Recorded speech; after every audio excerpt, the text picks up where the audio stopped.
Welcome to the Free Marketeers, the official podcast of the Free Market Foundation. Hello, everybody. Thank you very much for joining us on the latest episode of the Free Marketeers podcast. This week, you're joined by myself, Chris Hattingh, and Mpiyakhe Dhlamini. I hope you all had a good experience if you voted this past Wednesday. I hope you didn't stand in queues that were too long. It only took me half an hour, so I can't complain at all. It wasn't too bad for me. Please remember to leave in the comments below just your voting experiences, maybe what you think of the election, what's come out of it, and obviously now in the episode we're going to give you our views on some of the permutations. So Mpiyakhe, to you, what do you think is the biggest standout thing, or is there multiple standout things? I know the voting is still going on. I think they're on, maybe now 70% of the votes counted roughly. So we can't say definitively this is exactly what it's going to be at the end, but we can probably make a good call. So to you, any big narrative that's come out of it? It seems the few important things, like just observing the results objectively, we see that the biggest stories of the election have been the growth of the EFF and the Freedom Front Plus. So both parties seem to have grown. I think the EFF by something like 50% or around about there, or maybe even slightly less or slightly more, depending. And then incredibly, the Freedom Front Plus has gone by, I think, 300% or something. Oh, wow. Those are the latest projections that I'm seeing. Yeah. And so that's an incredible level of growth in terms of the proportion of their vote share. I know that a large amount of people didn't vote. I think it might be the most amount of eligible voters who decided not to vote, something like that. So do you think the growth, is it because of people, let's say for the Freedom Front or the EFF, is it because, do you think it's mostly because people left like the big parties like the ANC and the DA? It's okay. The first thing to say is that this is the lowest turnout ever. Okay. And it puts South Africa probably on par with most Western countries in terms of turnouts. I think the last projection for turnouts that I saw, we won't actually know until all the votes are counted. But the last projection I saw was something like 64%, which is a crazy drop from the 74% turnout from the last national elections. And so it shows you that we have a growing apathy among voters in South Africa, and political parties really need to be concerned about this, because most people are increasingly switching off more and more from the political process. More than the growth of any one individual party, the growth of people who are choosing not to vote. So political parties should be worried about why people are disengaging from the process. What options are they not seeing represented that they would like to see being represented? And so this should be of concern to everyone. And in terms of sorry, what was your other question? I just wanted to know if you thought, I guess this is just pure conjecture and sort of projection, but do you think the Freedom Front, for example, grew or the EFF grew because those voters left the big parties? Well, it seems to be the case, because in South Africa, it seems what happens is voters have a certain ideological leaning, and then they vote according to that leaning, and then they might switch parties who are better or represent that or in a better or worse way, depending. And so we see that ANC voters are mostly going to the EFF. So and then you see that DA voters seem to be moving more towards the Freedom Front Plus. And so you see this happening. Even at a smaller scale, parties like the K Party, the APC, the ACP are taking mostly from parties like the DA, and then parties like the African Transformation Movement, the ATM, are taking votes away from the ANC. And so you keep seeing this, like parties are just South Africans. It's not that South Africans are not willing to change their votes necessarily. Yeah. It's just that I suppose they need to feel represented, and for those people, and for those 36% projected of registered voters who are not voting at all, they feel that there's nothing at all representing them. So the biggest change is actually the people who are choosing not to participate. So put this along with the spoiled votes, and you see that there is actually something quite important happening in terms of the politics of the country. And political parties, if they care about the general well-being of people more than just getting their votes, should be worried about this. Yeah, I think the question probably answers itself. I'm sure that they'll keep their messages the same pretty much. Maybe some parties will double down I think it's very rare that you see parties introspect and look at their own weaknesses and then change their messaging. They're all going to sort of stay on the same ideological track. So I think maybe those on the left will stay even more on the left. Those in the center will try and keep things sort of center as best as they can, maybe pragmatic, and then those on the right might go more right. But you don't really see parties introspect. They don't like to, I don't know, maybe it's a human thing, not just a politician thing, but people don't like admitting their own mistakes. Exactly. You know, they don't want to like own that maybe they did a misstep here or a misstep there. They'll want to keep going with what they think is best. Exactly. I agree with you completely, Chris. And for all 48 parties, they should really be focused on that, or on the 36% of people who didn't vote at all. Of the registered voters, and more than that, also there's also a huge number of people who don't even register, who haven't registered, and so you might find, I think they actually make up a majority, the people who don't vote and are not registered, plus the people who are registered but don't vote, plus the people who spoil their ballots. If you add those three numbers together, I think you actually get a majority of the electorate.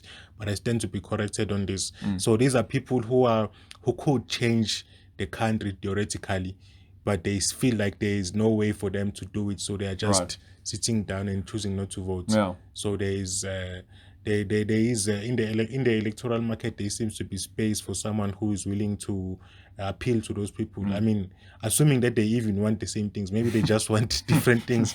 Like maybe you just have millions of people with each person wanting their own specific thing, and that's why they don't vote. I mean, who knows?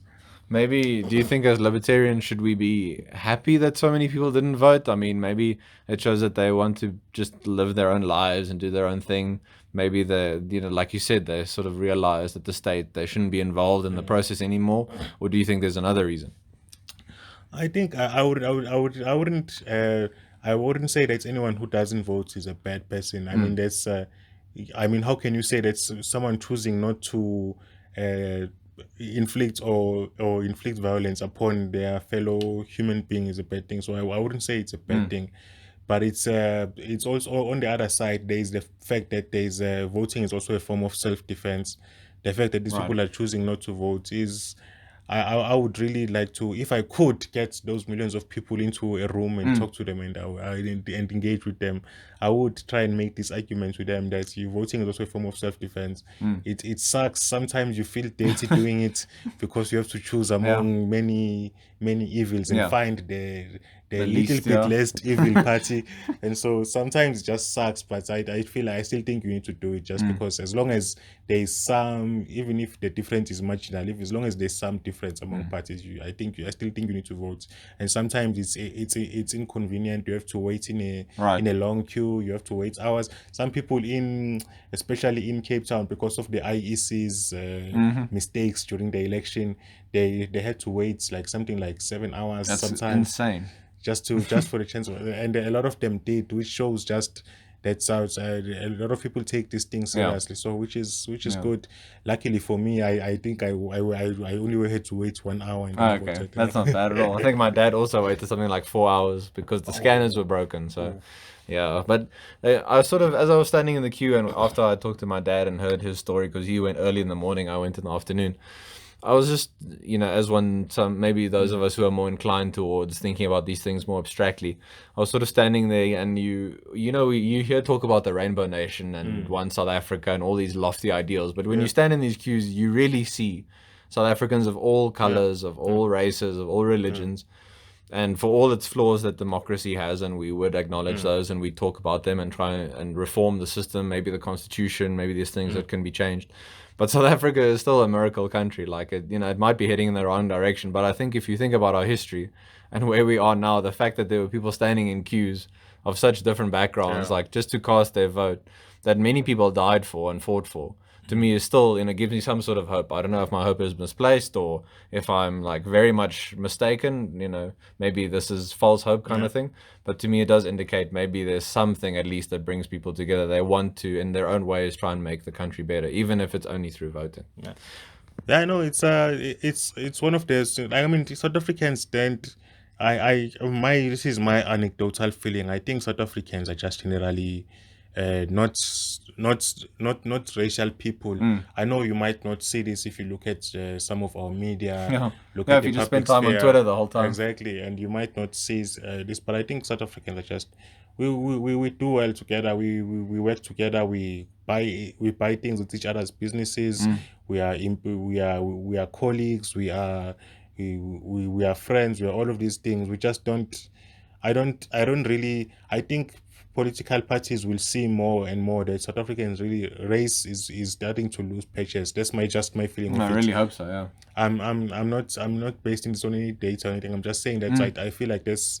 Like, personally, I feel that it's something that I'm just sick of. Is this idea that you must talk about race? Like this. How about we talk about the 10 million unemployed people? How about we talk about the fact that 80,000 businesses have been shut down over the past few years? How about we talk about those things that actually affect the state of individuals and how they live their lives? How about we talk about the mountains of paperwork you have to go through when you're starting a business? All of those things which are much more important. But no, that we focus on the almost the least important thing and blow it out to be of outsize important. And it's just strange to me because from what I can see and from some of the polls that have been released by the organizations, that it just doesn't seem like race is the most important thing. People want to fix. People want to fix crime. They don't want to be. They don't want to be murdered. They don't want to experience violence. They don't want their businesses to be robbed. They don't. They want to have jobs. They don't want to be poor anymore. Those are the things that matter. And so I think we should, going forward, we should really have some sort of introspection and focus on the things that matter. That's probably one of the stronger arguments in the history for capitalism and free markets is that when you trade with someone, you simply want to give your money in exchange for a good. You don't care if the person is a Muslim or a Christian or black or white or pink or their gender, anything like that. It's simply a case of I want to trade with you and interact with you, and if you give me a good quality product, I'm going to tell other people about it, and your business is going to grow as a result. So I hope that, we can only hope that some of these political parties realize this kind of thing. Yeah, no. And then I just wanted to ask you on sort of a more fairly minute level regarding the provinces. Was there any story in any of the particular provinces that stood out to you? We know that Gauteng is very tightly contested. I think they're still counting. Maybe that's going to lead to a coalition. I'm not sure exactly between whom, because at least the big three, they say they won't work with each other. They said that before. Let's see how long this right, lasts, exactly. But was there anything, I don't know, you mentioned KZN with some of the issues there, but was there anything now in the numbers that shows you that was unexpected? We know the DA won the Western Cape. I mean, that was to be expected. No, what was interesting about the most interesting province in this election, of course, is going to be Gauteng, and it's still on the wire. Like no one really knows where it's going to go. It could go anyhow. It could either, by anyhow, I mean, it could either be the ANC goes below 50%, or they retain their majority at just above 50%. That's what I mean. I'm not saying that some opposition party is going to get more than 50%. No. Yeah, so that's the province to watch. In terms of the Western Cape, the DA retained the province with a reduced majority, and it's interesting to see the parties that took votes away from the DA. Yeah. Seems the Freedom Front Plus, like we mentioned, but also the new party Good, that was formed by a former mayor of the DA. Yeah, and that was recent. She really caused some trouble there. No, I think it helped that she was mayor of Cape Town, so she has that name recognition within the biggest sort of urban area in the province. So I think that probably helped her. So we'll see how things grow. But in terms of the other provinces, there are some interesting things. The way votes are changes. There's a long term sort of trend. Okay. Like you have provinces where the ANC used to get something like 80%, and they're now sitting at 60%. Now it's not a very interesting story. No, but that's a trend, huge it's a huge swing from where the ANC used to be and where it is now, and it shows that people are not necessarily just voting on their sort of tribal loyalties, that they are looking at issues and they are seriously considering them. And also it's also might indicate something about the socio-economic status of those people, because if you see the biggest swings, they tend to be around the urban areas in those provinces. Okay, so like middle class, maybe. Exactly. Yeah. And so I think it shows that as people get better off, like you go from living on a subsistence basis from hand to mouth, and maybe you get your first job, you start getting into the lower middle class or something like that. Right. Then you tend to be more critical of your politics. That's just having a glance at the data. That seems to be what that it might be indicating something like that. Now that's it's just people at the end of the day want their lives to be better than they were yesterday, and you can't really keep those people not you can't really appeal on the basis of tribal loyalties to those people. You need to appeal on the basis of what the individual themselves or the kind of aspirations they have for their lives. And I think that's the biggest message that the parties need to learn, is that you need to give people freedom so that they can take control of their lives, and then you might get more of the votes, whichever party it is. And then just sort of a last one, the fact that the EFF grew so much and the ANC obviously still got above 55, they'll probably get 57-ish maybe. Do you think now that those two, when you think about before the election, they sort of led this charge for expropriation without compensation, do you foresee that they'll enter some sort of coalition or, agree on things to that point where they'll vote to amend the constitution, or do you think we're still going to see strife between them? I mean, I know that's very off the top of your head and a big projection, but do you think that they can put we'd say both of them are on the left, but would they put their sort of left differences to the side for something like expropriation without compensation? You see, I think that it's very complicated. I don't think that necessarily the EFF supporters themselves necessarily all of them they want EWC. So it's very, some of them are doing it as a way to punish. They think it's the best way to punish the ANC. So it's very complex in that way. So we will see how it goes. But that's another point that we need to keep. Voting is not the only thing that you need to be doing as a person. Like, you need to be still fighting against legislation, still commenting on legislation that deprives South Africans of their liberties, and still fighting for the ideas that will make South Africa prosperous. And so EWC is something that we absolutely still need to defeat. So both parties have committed themselves to implementing it, and they have they don't have the 75% that is actually required. So to change the constitution, but they might have the 66% that they think is required. And so we just need to keep on fighting against these ideas, keep on fighting against bad ideas, and promoting good ones. And I hope that everyone, regardless of which party they voted for, regardless of political affiliation, will support us in this fight for liberty, because it's all in our interest. Yeah, I think it's probably very important to point out, maybe for our listeners, those who support us and those who might be traditionally against us, if there were, for example, a party that each of us very strongly supported and agreed with all their principles, we would hold anyone accountable. Exactly. Whoever won the election to parliament, the fact is that they then get into the position where they have power over individuals. Exactly. And therefore we always, as the FMF, will look to fight against any legislation, anything like that infringes upon individual rights.